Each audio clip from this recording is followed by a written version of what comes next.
Bom, pode ser, pessoal, oficialmente agora. Boa noite a todos. Vamos iniciar, então, mais um estudo do Crescendo na Palavra. Vamos dar prosseguimento ao nosso estudo da Carta aos Gálatas, escrita por Paulo. No nosso último encontro, nós tivemos ali uma introdução, vimos algumas questões geográficas, algumas questões literárias, vimos, assim, de maneira muito introdutória, algumas questões também teológicas. E foi uma aula, foi um estudo bem introdutório, assim, porque agora que nós vamos começar a entrar mesmo nos temas que Paulo desenvolve, né? E para isso hoje nós vamos então lidar com o primeiro capítulo da epístola, né? Lembrando que é uma epístola de 6 capítulos, uma epístola ali relativamente curta, né? E hoje nós vamos iniciar então pelo capítulo 1. Deixa eu perguntar, alguém aqui leu aquele a epístola sem a divisão de capítulos e versículos? Alguém teve essa curiosidade de ler? Você leu, Ingrid? E aí, o que você achou? Fala, fala pra gente rapidamente, assim, qual foi a sua percepção de pegar o texto e ler sem... Faz muito mais sentido, né? É, ler sem essa, assim, a divisão, né? Porque quando a gente está com a Bíblia, às vezes aberto o texto, aberto, a gente se prende muito as divisões de capítulos, de versículos e os subtemas que tem ali, né? E no texto original não tem, né? Aí, que legal, está vendo?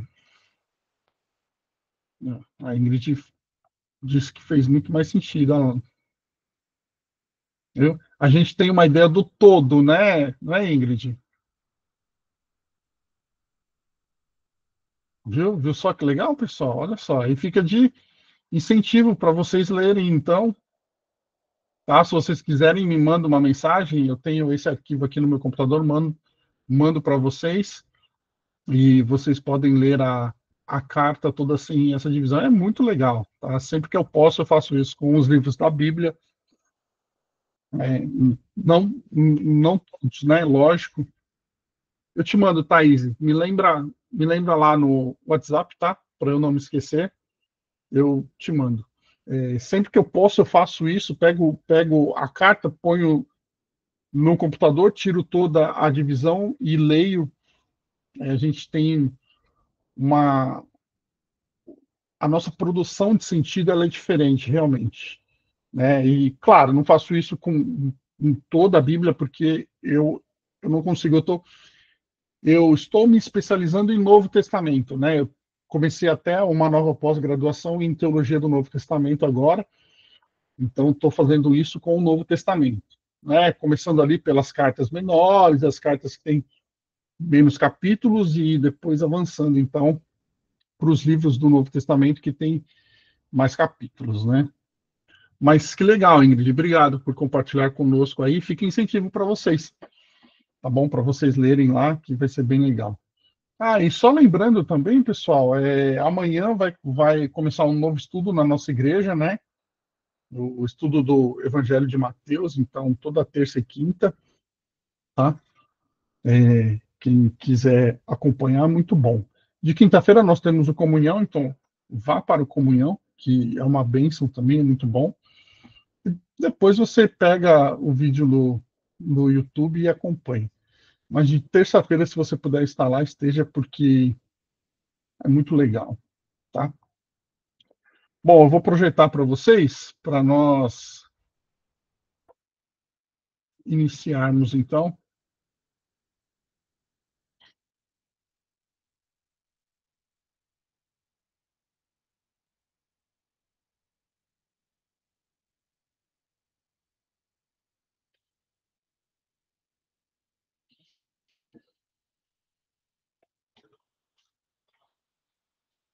Vamos lá, então. Todos vêm, né?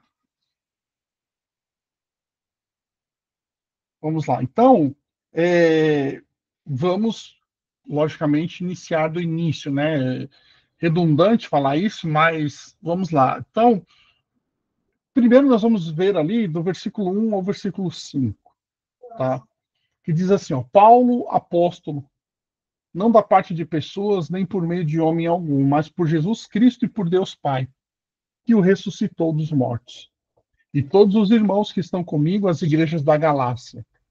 Que a graça e a paz estejam com vocês, da parte de Deus, nosso Pai, e do Senhor Jesus Cristo, o qual entregou a si mesmo pelos nossos pecados para nos livrar deste mundo perverso, segundo a vontade do nosso Deus e Pai, a quem seja a glória para todos sempre. Pessoal, dá uma licença.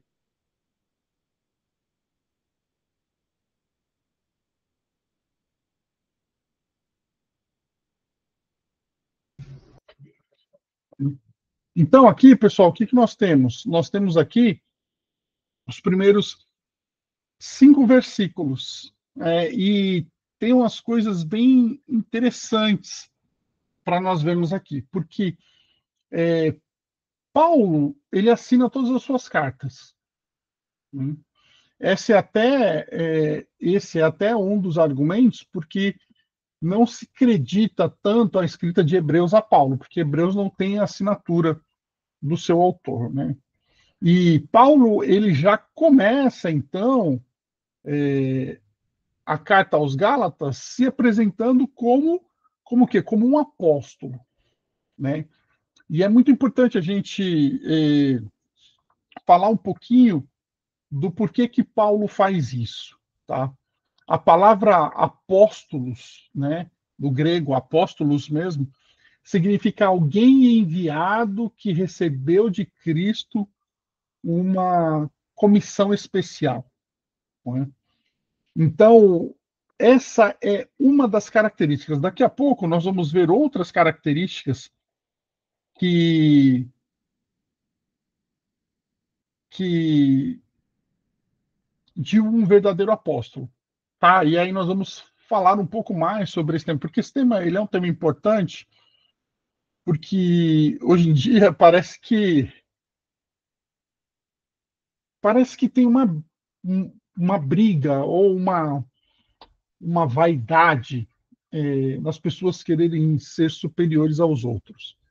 Né? Então já não basta mais ser um pastor. Né? Não, pastor todo mundo é. Eu não sou um pastor, eu sou um bispo. Apesar de que a Bíblia fala para nós sobre bispo, né? Então, assim, eu sou um bispo. Aí você vê, na igreja do pastor Samuel Ferreira, o pai dele já não é só um bispo, ele é o bispo primaz. E aí você tem outros que falam assim: não, eu não sou nenhum pastor, eu não sou um bispo, eu não sou um bispo primaz, eu sou um apóstolo.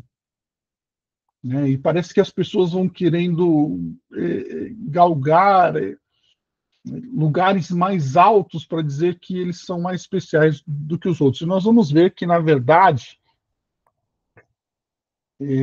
esses lugares que as pessoas tanto querem, elas trazem muito mais responsabilidade do que autoridade e reconhecimento. Então, daqui a pouquinho nós vamos falar um pouquinho mais. Mas aqui o que Paulo faz? Paulo, ele então começa já a carta aos Gálatas dizendo que ele é um apóstolo, tá? E quando Paulo faz isso, ele faz porque, como nós vimos no contexto da carta semana passada, as pessoas estão rejeitando a autoridade. Tá? E quando Paulo defende o seu apostolado, então, ele não está somente defendendo o seu apostolado por uma vaidade ou pelo ego dele. Por quê? Porque rejeitar a autoridade de Paulo, a sua autoridade, é rejeitar o evangelho e rejeitar a Jesus Cristo e a Deus Pai. Por quê? Porque Paulo começa falando assim: olha, eu sou um apóstolo, não da parte de pessoas. Ou seja, não foi o homem que me chamou para ser um apóstolo. Eu não fui separado para ser um apóstolo pelo homem. Tá? Eu fui chamado para ser um apóstolo por Jesus Cristo e por Deus Pai, que ressuscitou Jesus Cristo dos mortos. Então, quando Paulo faz isso, ele está trazendo uma autoridade apostólica, mas uma autoridade apostólica que não vem dos homens, que ela é reconhecida pelos homens, como os próprios outros apóstolos reconheceram Paulo como apóstolo, mas que ela não foi concedida pelos homens. E essa, pessoal, é uma das características também de um apóstolo. Tá? O apóstolo ele não pode ser intitulado apóstolo por outros homens, muito menos por ele mesmo. Ele tem que ser chamado por Cristo. Tá? Então, quando Paulo começa, ele começa dizendo isso, por quê? Porque as pessoas estavam rejeitando a sua autoridade. Né? Se o apostolado de Paulo é genuíno, o seu evangelho também é genuíno. Então, quando Paulo começa ali fazendo essa defesa do seu apostolado, na verdade, ele está indiretamente defendendo o que? A autoridade do evangelho que ele prega. Vocês veem como as coisas estão interligadas, né? Quando Paulo faz isso, não faz por ego, ele faz pela defesa do evangelho. E, pessoal, conosco hoje também tem que ser assim. A gente não pode fazer uma defesa baseada na nossa vaidade, né? Porque a gente tem que ter sempre em mente, pessoal, quem nos chama para fazer a obra é o Senhor. Né? Quando nós olhamos para a igreja, quando nós olhamos para o grupo de jovens, por exemplo, nós que somos a liderança do grupo de jovens, a gente tem isso muito forte em nós, de que a gente olha para vocês e vocês não são as nossas ovelhas. Apesar de que às vezes a gente fala, né? Ah, são as minhas ovelhas, o meu grupo, mas conscientemente a gente sabe que vocês não são as nossas ovelhas, vocês são as ovelhas de Deus. O rebanho que está sob a nossa responsabilidade, ele não é nosso, ele é de Deus. E isso traz uma responsabilidade muito grande, porque um dia nós vamos dar conta de como que nós cuidamos do rebanho que Deus colocou debaixo da nossa responsabilidade. Entendeu? Então, quando Paulo está ali defendendo o seu apostolado, porque ele está defendendo o evangelho. E a gente vai ver depois que ele mesmo diz que esse evangelho também não foram homens que passaram para ele, foi o próprio Jesus Cristo. Tá? A autoridade de Paulo não vem de homens, mas vem de Jesus Cristo e de Deus Pai, que o ressuscitou.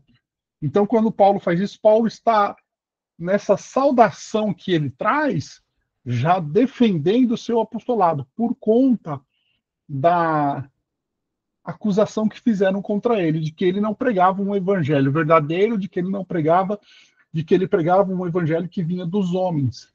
E que ele pregava esse evangelho que não era verdadeiro e vinha dos homens para agradar aos homens. Porque Paulo dizia assim: olha, você não precisa cumprir a lei, você não precisa se circuncidar. Basta você crer em Jesus para ser o povo de Deus. E a acusação deles é que Paulo fazia isso para agradar as pessoas. Né? E nós vamos ver como que ele rebate também todas estas coisas, tá? Após Paulo ali já começar a fazer essa defesa do seu apostolado, ele já inicia ali, depois ele já entra em um texto que os teólogos dizem assim, é um texto em que Paulo mostra a sua perplexidade, tá? Porque ele diz assim, ó, já no verso 6, estou muito surpreso em ver que vocês estão passando tão depressa daquele que os chamou na graça de Cristo para outro evangelho, o qual na verdade não é outro. Quando ele diz assim, o qual na verdade não é outro, ele está querendo dizer assim, ó, não tem outro evangelho, o evangelho é um só. Tá? Então esse outro evangelho ele não é o outro. Tá? Porém, há alguns que estão perturbando vocês e querem perverter o evangelho de Cristo. Mas ainda que nós, ou mesmo um anjo vindo do céu, pregue a vocês um evangelho diferente daquele que temos pregado, que esse seja anátema. Como já dissemos, e agora repito, se alguém está pregando a vocês um evangelho diferente daquele que já receberam, que seja anátema. Por acaso eu procuro agora o favor das pessoas ou o favor de Deus? Ou procuro agradar pessoas? Se ainda estivesse procurando agradar pessoas, eu não seria servo de Cristo.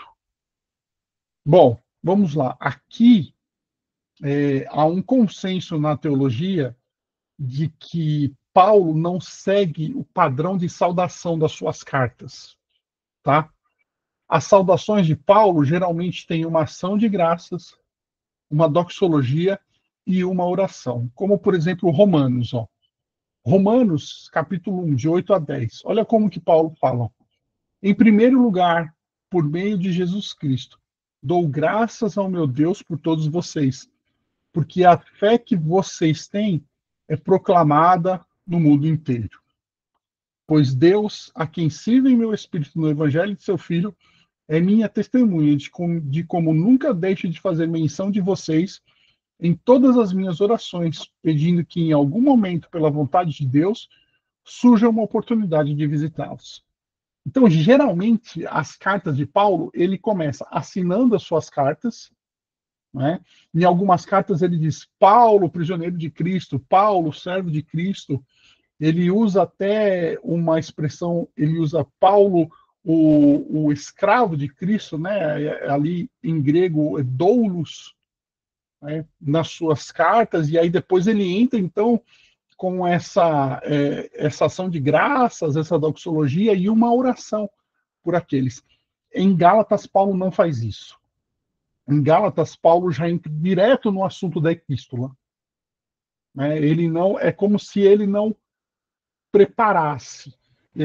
Isso faz com que o quê? Né? Isso mostra duas coisas para a gente, duas coisas muito importantes. Tá? A importância do assunto da epístola e a dolorosa perplexidade de Paulo diante da ação dos Gálatas. As palavras de Paulo aqui mostram a perplexidade dele, o quanto ele ficou, né? Olha só, estou muito surpreso em ver que vocês estão passando tão depressa daquele que os chamou na graça de Cristo para outro evangelho. Então, Paulo não faz aquela introdução costumeira que ele faz e ele já entra no assunto. Quando eu estava estudando essa parte, pessoal, eu, eu até me lembrei que eu fico também um pouco perplexo, por exemplo, quando eu vejo um dos jovens da nossa mocidade compartilhando no Instagram um vídeo do David Leonardo. Tá? Eu fico perplexo também, dá vontade de escrever e falar assim: ó, insensatos jovens do Belém, quem foi que falou para vocês abandonar aquilo que a gente prega para vocês e acreditar nas coisas que o David Leonardo fala? É claro, pessoal, eu estou brincando com vocês aqui, né? Mas só para vocês, só para a gente ter noção da perplexidade. O que os Gálatas estavam fazendo era muito pior do que você crer nas coisas que o David Leonardo fala. Né? A nossa crítica ao David Leonardo é que o evangelho que ele prega é o que a gente chama de o evangelho dos ursinhos carinhosos, né? Meu lindo, minha linda, o evangelho de florzinha e tal, esquece de outras coisas, esquece de renúncia, esquece de cruz, esquece de sofrimento, esquece de um monte de coisa e aí traz só o lado bom. E aí, carinhosamente, a gente fala que o evangelho dele é o evangelho dos ursinhos carinhosos, né?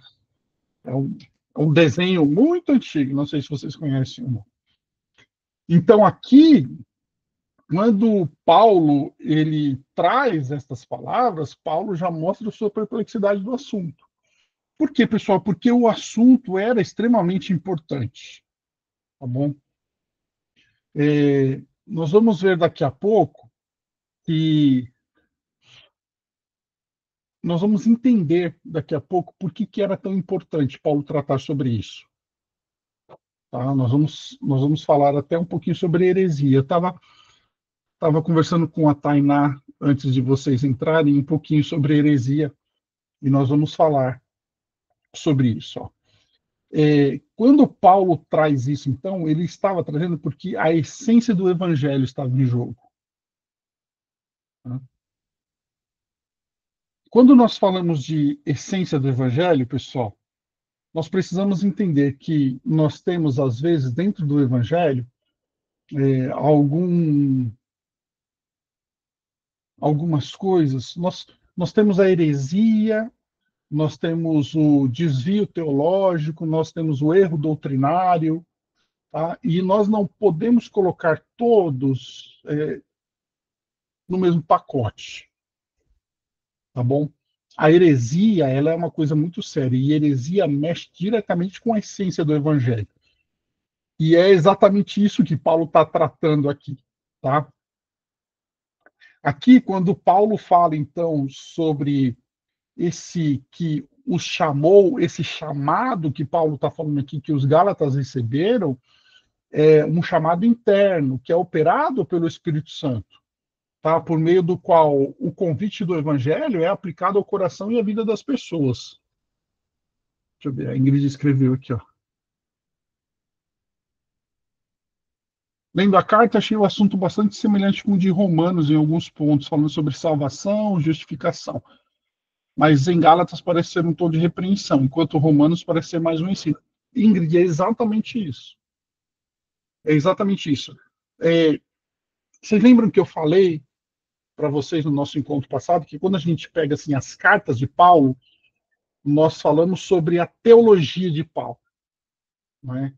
Então, quando você pega o tema, por exemplo, justificação, você passa pelas cartas que Paulo escreveu e você vê que tudo o que ele fala sobre justificação nas cartas tem uma coerência. Então, quando a gente olha o ensino de Paulo em todas as cartas sobre justificação, a gente faz uma teologia da justificação, uma teologia de Paulo sobre a justificação. É por isso que é muito importante nós estudarmos e vermos esses termos, porque quando vocês vão verem que o nosso conhecimento sobre Paulo agora, ele vai crescendo. Então, quando vocês lerem as outras cartas dele, quando ele falar sobre justificação, vocês vão falar, opa, já sei o que é justificação.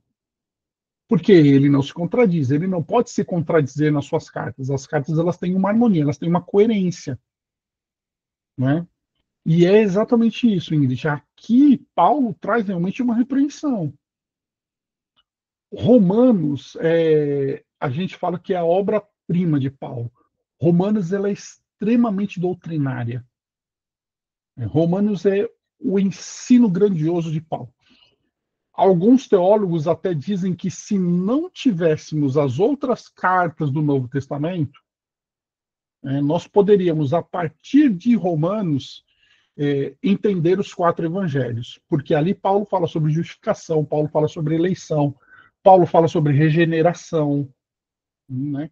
Então, Romanos é realmente uma doutrina, uma carta extremamente doutrinária, uma carta de ensino. Gálatas é uma carta de repreensão. Por quê? Porque os Gálatas estavam abandonando o evangelho. E quando fala de abandonar o evangelho, é realmente a essência do evangelho. Por quê? Porque a essência do evangelho é esse chamado de Paulo, que é um chamado interno, operado pelo Espírito, né? Nesse convite para quê? Para ter uma nova vida, para ser regenerado, para agora não mais andar pelas obras da carne, mas pelas obras do Espírito, que é o que Paulo vai tratar lá no final de Gálatas. Tá? Ele vai desenvolvendo, então, ele vai crescendo, ele vai falando sobre esse chamado, até chegar lá no fruto do Espírito, as obras da carne, as obras do Espírito. Vamos lá, esse chamado, ele é um chamado para salvação plena e gratuita, que faz as pessoas viverem em santidade. Pessoal, isso aqui é tão importante, né? Porque a salvação plena e gratuita. A salvação plena, porque ela é uma salvação total, tá bom? Então, assim, não há nada que a gente precise fazer depois de aceitarmos a Cristo para sermos salvos. Deixa eu explicar isso para vocês, né? Porque isso pode dar margem para a gente falar assim: Anderson, então eu não preciso mais me preocupar com o pecado? Não, a gente tem que se preocupar com ele. Né? Nós que somos salvos agora, nós não andamos mais na prática do pecado. Mas o que Paulo está querendo dizer aqui com uma salvação plena, né? Ele está querendo dizer assim, que após eu aceitar a Cristo, eu demonstrar a minha fé no sacrifício salvífico de Cristo e receber a Cristo como meu Senhor e Salvador, eu não preciso mais de obras para me salvarem. Porque a obra da salvação foi Cristo, por isso que ela é plena. E ela é gratuita, por quê? Porque ela é pela graça. Eu não faço nada para merecer. Quando nós recebemos a salvação, pessoal, nós não fazemos nada para receber. Hoje, a nossa renúncia, a nossa obediência nos mantém em comunhão com Deus e debaixo dessa graça, mas a salvação não tem mérito nenhum nosso, o mérito é todo de Deus, é Ele que opera a salvação em nossas vidas. Tá? E aí, esse chamado, então, para essa salvação plena e gratuita, nos faz andar em santidade. Né? Nós não andamos em santidade para sermos salvos, nós andamos em santidade porque somos salvos. As minhas obras agora, elas não, eu não pratico as obras para ser salvos, para ser salvo. Eu pratico as obras porque eu sou salvo. E agora, salvo, então, eu sou regenerado pelo Espírito, já não ando mais pela carne, ando segundo o Espírito do Senhor, no fruto do Espírito, nas obras do Espírito, que é um caminho de santidade. E a obediência aqui, pessoal, é a mesma coisa. Porque assim, eu não obedeço o Evangelho para receber alguma coisa de Deus. Eu obedeço o Evangelho porque o amor e a graça dele me constrangem a obedecer.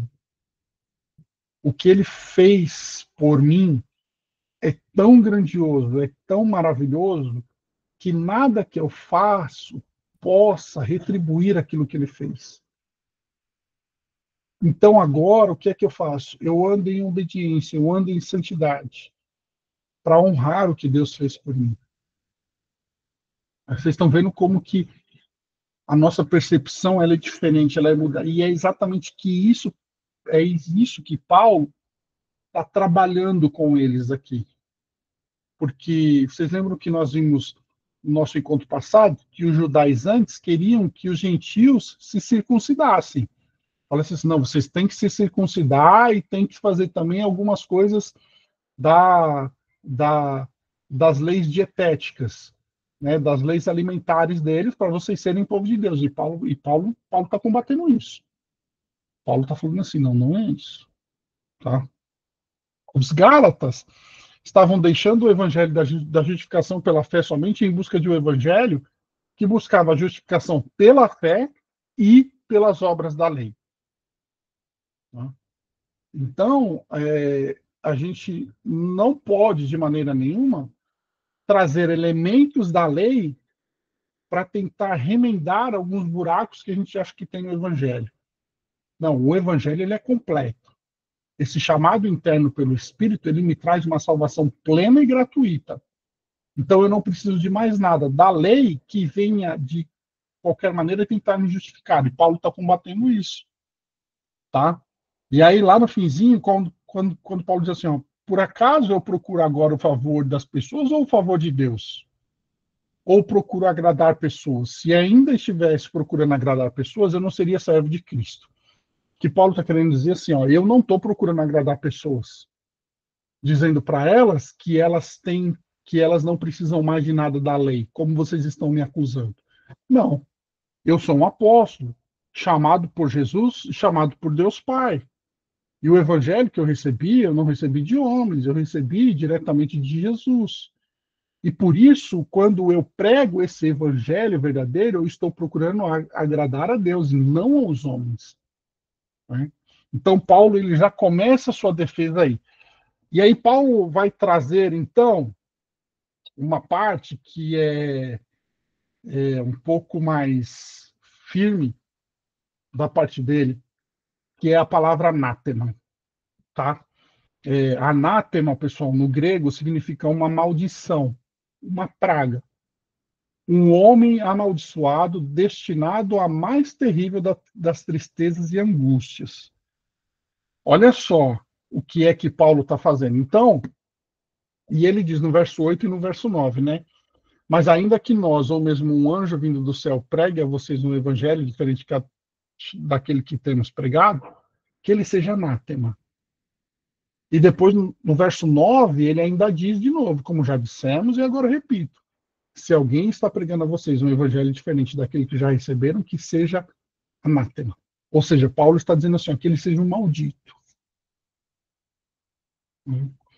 E vocês veem como que no começo ele mostra perplexidade por causa do que estava acontecendo com os Gálatas, e aqui Paulo entra com tudo, né? E ele diz assim, ó, aquele que está pregando um evangelho diferente, ou seja, que não é aquele evangelho que vem de Jesus Cristo diretamente para nós, que ele seja um maldito, que ele seja uma maldição, tá? O principal interesse de Paulo é a glória do Senhor, por meio da pregação do evangelho verdadeiro, da graça, da vida no Espírito, sendo justificado pela fé somente. E aí, pessoal, Paulo está combatendo aqui o que nós chamamos de heresia. Tá?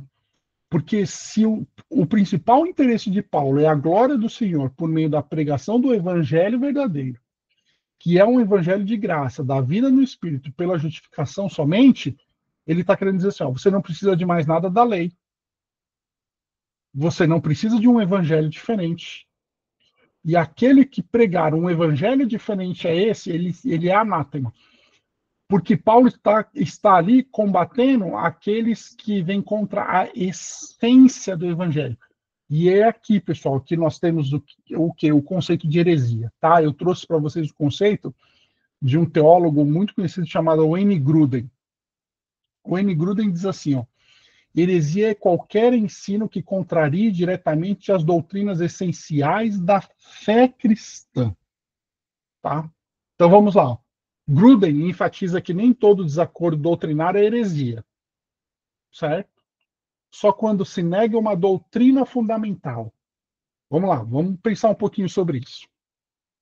Quando nós falamos de heresia, nós estamos falando daquele tipo de pensamento que é contrário à essência do evangelho e que influencia diretamente numa parte do evangelho chamada soteriologia. A soteriologia é o dogma dentro da teologia sistemática que trata da salvação. Tá? Quem quiser ver um pouquinho mais sobre isso, procura lá no YouTube, no nosso canal. O ano passado, nós tivemos, acho que um ou dois estudos só sobre soteriologia, você vai entender melhor o que é. Mas, basicamente, é assim, a soteriologia é o estudo da salvação. Como que é a salvação, como que nós somos salvos. Então, uma heresia é aquele pensamento que vai contrário a uma doutrina essencial da fé cristã diretamente na soteriologia, porque influencia diretamente na salvação. Tá? Quando os judaizantes estão querendo que os gentios busquem elementos da lei para serem justificados, eles estão trazendo uma heresia.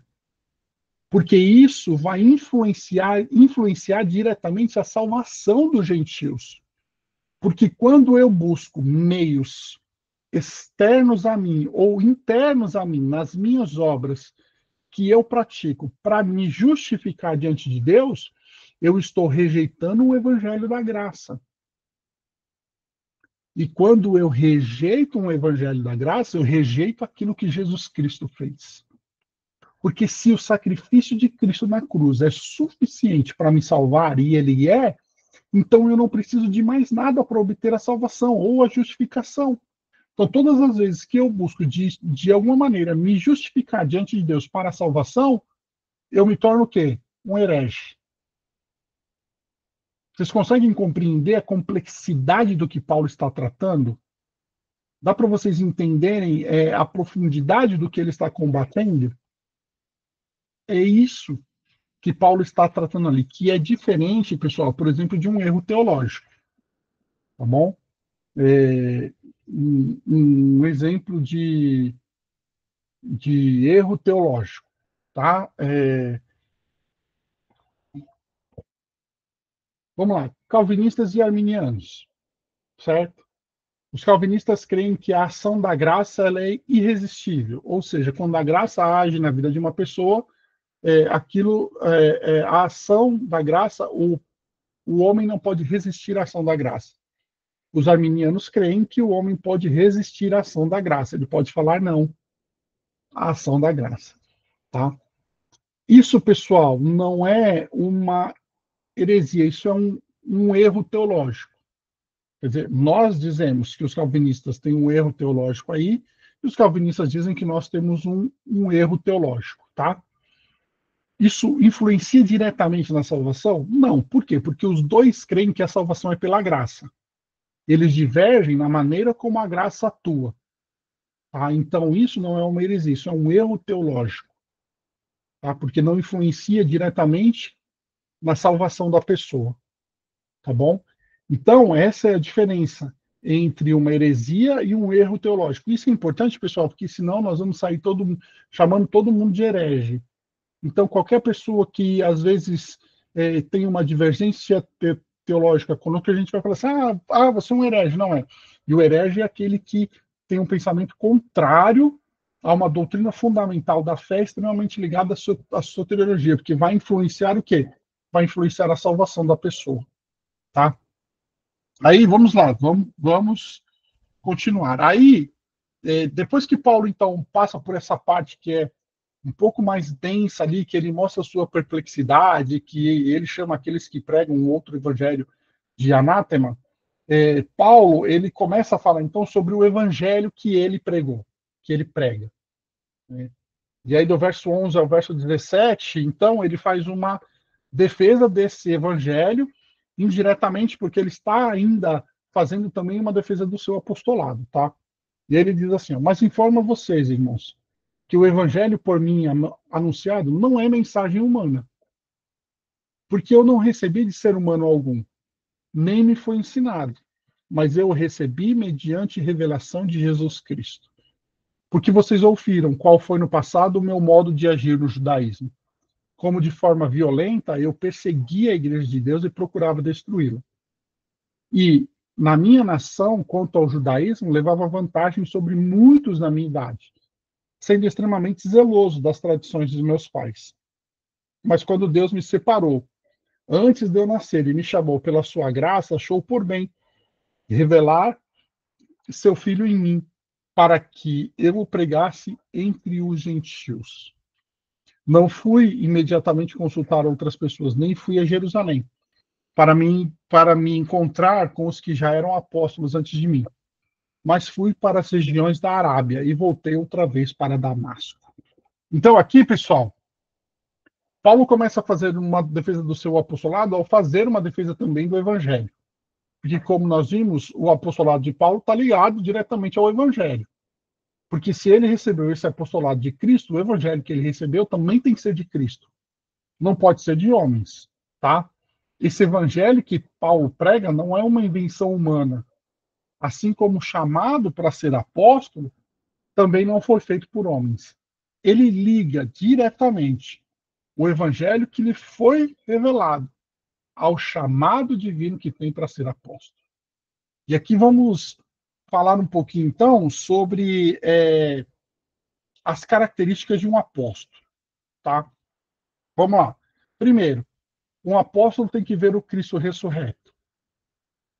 Um apóstolo ele tem que ser comissionado diretamente por Cristo, ou seja, chamado diretamente por Cristo. Um apóstolo ele tem que receber o evangelho diretamente de Cristo. Um apóstolo tem que receber poder para realizar sinais e prodígios. E um apóstolo tem que ser inspirado por Deus para escrever cartas às igrejas, ou seja, as doutrinas fundamentais da fé. Tá?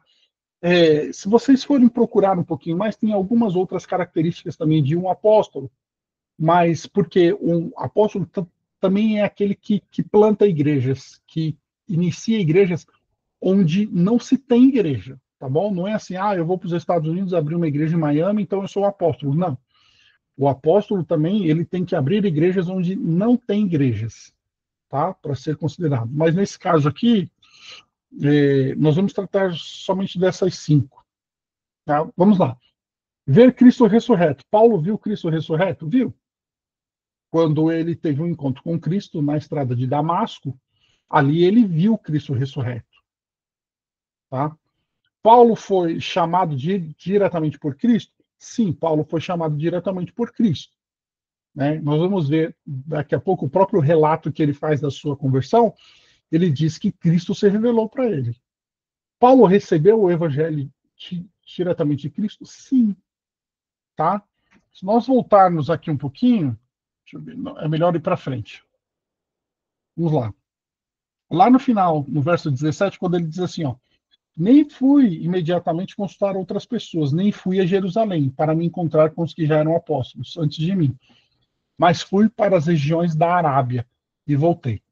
Aqui, pessoal, presume-se que Paulo tenha ficado aproximadamente 3 anos nas regiões da Arábia. E durante esses 3 anos, a Bíblia não é clara, né, sobre isso. Aqui são conjecturas baseadas nas coisas que Paulo falou. Que nesses 3 anos ali, Cristo se revelou para Paulo. E que Cristo revelou para Paulo o evangelho que ele deveria pregar aos gentios. A gente vai ver semana que vem, no capítulo 2, que ele diz assim, ó, somente após 14 anos foi que eu encontrei com alguns apóstolos, com Pedro e Tiago. E Tiago ali, o irmão de Jesus, ele não é apóstolo, tá? Mas Paulo diz isso. Então, 3 anos na Arábia, Paulo ficou ali recebendo a revelação direta de Jesus. Jesus aparecia para ele. Jesus ensinou para ele, Jesus mostrou para ele. Por isso que Paulo, ele pode ser considerado o quê? Ele pode ser considerado um apóstolo. Porque ele viu Cristo ressurreto, ele foi chamado, comissionado diretamente por Cristo, ele recebeu o evangelho diretamente por Cristo, ele recebeu poderes para realizar sinais e prodígios. Paulo fez muitas coisas em nome do Senhor, e ele foi inspirado para escrever cartas, doutrinas fundamentais da fé. Tá? Então, todas essas características, elas qualificam Paulo a ser o quê? A ser um apóstolo. E é isso que ele está dizendo aqui. Né? E aí, Paulo, nesse trechinho que nós vimos aqui, Paulo está falando o quê? Ele está falando, então, sobre esse chamado dele, a partir da conversão dele. Ao cumprir esse chamado, pregando o evangelho verdadeiro que lhe foi confiado, faz de Paulo servo de Cristo. E a sua fidelidade corrobora com a sua autoridade apostólica. Então ele diz assim, ó, aquele que me chamou e aquele que me deu o evangelho, é esse que eu procuro agradar. E eu tenho que ser fiel a ele. Por isso que o meu evangelho não é um evangelho de homens. É um evangelho que foi dado diretamente por quem? Por Cristo Jesus. Tá? A separação, o chamado, a vocação de Paulo tinha o propósito de revelar o Filho de Deus, Jesus Cristo, em Paulo, para que ele pregasse o verdadeiro evangelho da graça e da fé aos gentios. Pessoal, olha que coisa importante aqui. Porque Paulo, ele é considerado o quê? O apóstolo dos gentios. Pedro é considerado o apóstolo do quê? O apóstolo dos judeus. Tá? Pedro foi chamado para pregar o evangelho aos judeus, né? Não só, né? Ele pregou aos gentios também, mas especificamente aos judeus. E Paulo foi chamado especificamente para ser um apóstolo aos gentios, para pregar o evangelho aos gentios. Inclusive até em Romanos mesmo, né? Ele diz que ele tem esse peso no seu coração, porque ele queria pregar para os seus irmãos judeus. Né? Mas Deus o chamou para pregar quem? Deus o chamou para pregar aos gentios. Tá? Quando Deus chama Paulo, essa separação de Paulo revela quem? Revela Jesus. Porque Jesus veio para um povo que não era seu. Foi chamado de Senhor e Salvador por um povo que não era seu. Foi chamado, foi rejeitado pelos seus irmãos e foi acolhido por quem não era seu irmão. E aí então Paulo é chamado para trazer esse evangelho a essas pessoas. E aí ele diz assim, ó, por isso que eu procuro agradar a Deus e não aos homens, tá? E aí Paulo vai fazer, então, a gente vai ver um pouquinho da conversão dele, e isso está lá em Atos 26, 13 a 18, que ele mesmo conta. Né? Lucas relata no princípio de Atos ali também sobre a conversão de Paulo, mas aqui é o próprio Paulo contando, tá? Ele diz assim, ó, ao meio-dia, ó rei, quando eu seguia pelo caminho, vi uma luz no céu, mais resplandecente que o sol, que brilhou ao redor de mim e dos que iam comigo. E caindo todo nós por terra, ouvi uma voz que me falava em língua hebraica. Saulo, Saulo, por que você me persegue? É duro para você ficar dando coices contra os aguilhões. Então eu perguntei, Senhor, quem é você? Ao que o Senhor me respondeu, eu sou Jesus, a quem você persegue. Mas levante-se e fique em pé. Eu apareci a você para constituí-lo ministro e testemunha, tanto das coisas em que você me viu, como daquelas pelas quais ainda lhe aparecerei.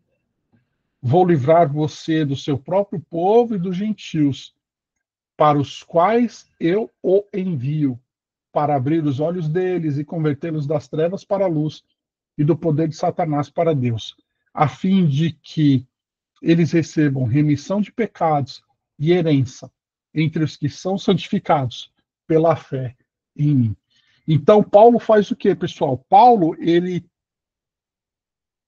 traz, não só nesse relato em Atos, mas no que nós vimos anteriormente, essa autoridade apostólica sobre si. Para quê? Para que as pessoas possam confiar no evangelho que ele prega. Tá? E aí ele continua, então. Passados 3 anos, fui a Jerusalém para me encontrar com Cefas. Cefas aqui é Pedro, tá, pessoal? E fiquei 15 dias com ele. E não vi outro dos apóstolos, a não ser Tiago, irmão do Senhor. Aqui ele diz, né? E não vi outro dos apóstolos, a não ser Tiago, irmão do Senhor, mas Tiago, irmão de Cristo, ele não era apóstolo. Tá bom? É porque Tiago, ele se tornou um grande líder da igreja. Aqui é esse Tiago que escreve a Epístola a Tiago, porque entre os apóstolos tem Tiago maior e Tiago menor, né? E aí tem esse terceiro Tiago, que era o quê? Irmão de Jesus, irmão mesmo, filho de Maria e de José. Tá? E esse Tiago, ele se converte somente depois da ressurreição de Cristo. E aí ele se torna um grande líder da igreja, inclusive ele fez parte do concílio em Antioquia da Pisídia, e ele se torna um grande líder da igreja. E ele escreve, então, aquela epístola. Então, basicamente, Paulo teve um encontro que só com Pedro como apóstolo. E isso foi depois. E aí ele continua, verso 20. Ora, a respeito do que estou escrevendo a vocês, afirmo diante de Deus que não estou mentindo. Depois fui para as regiões da Síria e da Cilícia. Eu não era conhecido pelas igrejas da Judéia que estão em Cristo. Ouviam somente dizer, aquele que antes nos perseguia, agora prega a fé que no passado procurava destruir. E glorificavam a Deus a meu respeito. Ou seja, as pessoas, depois que viram a conversão de Paulo e o que Paulo estava pregando, sendo chamado apóstolo e recebendo esse evangelho diretamente de Cristo, indo aos gentios, estavam o quê? Glorificando a Deus a respeito de Paulo. Tá? O evangelho da justificação pela fé sem as obras da lei é defendido contra os seus opositores. As pessoas que acusavam Paulo de pregar um evangelho para agradar os homens, que não precisava de justificação pelas obras da lei, mas que era o evangelho que Jesus deu para ele. Esse evangelho que Paulo prega não é de origem humana, mas de origem o quê? Divina. Após a sua conversão, Paulo vai à Arábia e a Damasco. Para quê? Para receber esse evangelho diretamente de Jesus Cristo. E aí, um miserável e implacável perseguidor do evangelho foi transformado em um apaixonado arauto do evangelho. Tá? Então, pessoal, no primeiro capítulo de Gálatas, Paulo está basicamente fazendo uma defesa do seu apostolado e do evangelho que ele prega. Tá? Por quê? Porque eles estão diretamente ligados ao tema da carta. Paulo precisa fazer isso, porque as pessoas diziam assim, olha, Paulo não é um apóstolo. O evangelho que Paulo prega não é o evangelho verdadeiro. Tá? Paulo está fazendo isso para agradar vocês, para agradar os homens, para agradar aos gentios, dizendo que vocês precisam somente crer em Cristo. Mas, na verdade, não. Vocês precisam se circuncidar, vocês precisam ter algumas leis alimentares, como nós temos, porque para que nós estejamos com vocês, porque os judeus consideravam os gentios impuros. Então, para que nós estejamos com vocês, principalmente na ceia, onde era uma comunhão, ali plena com eles, em que eles repartiam refeições mesmo. Vocês precisam fazer parte do povo. Para fazer parte desse povo, olha, vocês têm que seguir a lei. E aí Paulo vem dizer assim, não, na verdade, eu sou um apóstolo. Eu fui chamado por Jesus Cristo, por Deus Pai, que ressuscitou Jesus Cristo dos mortos. E esse evangelho que eu prego, eu não recebi de homens, eu recebi diretamente de Cristo. E se tem alguém que prega um evangelho diferente desse evangelho que Cristo me deu, que ele seja anátema. Porque eu fico perplexo com vocês, Gálatas, que vocês tão depressa abandonaram esse evangelho e estão indo para um outro evangelho, que não é um outro. Porque não há outro evangelho, há um só evangelho verdadeiro. E aí ele diz, né? Aí ele entra ali na sua conversão. Aí ele pega e fala assim: olha, porque na verdade eu era um perseguidor da igreja. Eu era zeloso, eu excedia a muitos da minha idade. Paulo estudou aos pés de Gamaliel, principal doutor da lei da época. E ele diz assim: mas eu tive um encontro com Cristo, eu me converti. E aí, quando eu me converti, eu não me encontrei com nenhum dos apóstolos. Eu fui para a Arábia, depois eu fui para Damasco. E eu recebi diretamente de Jesus esse evangelho. E é esse evangelho que eu prego. Não para agradar os homens, mas para agradar aquele que me chamou. Esse evangelho, que é um evangelho da justificação pela fé, que vai trazer uma salvação plena e gratuita em Cristo Jesus. É isso que Paulo faz aqui. Tá? Semana que vem nós vamos ver que ainda ali no início do capítulo 2, ele ainda, nos primeiros versículos ali, ele ainda faz uma defesa do, do seu apostolado ali um pouco mais sutil, e aí ele já vai começar realmente a entrar nos temas teológicos de maneira um pouco mais profunda, tá? Mas esse primeiro capítulo que tem que ficar para nós, então, é que assim, Paulo primeiro mostra a perplexidade dele diante do assunto, que é um assunto extremamente importante, porque mexe com a essência do evangelho, né? Se constitui como uma heresia, porque vai influenciar diretamente a salvação dos gentios. Por quê? Porque não precisa mais agora buscar obras da lei para ser justificado. A justificação é pela fé somente. E quando Paulo é atacado, então, ele defende o seu apostolado, defende o seu evangelho, para dizer que eles são verdadeiros, genuínos, e que ele busca agradar a Deus naquilo que ele foi chamado para fazer, que é pregar o evangelho aos gentios. Então, o primeiro capítulo, então, é basicamente isso que tem que ficar para a gente. Tá, pessoal?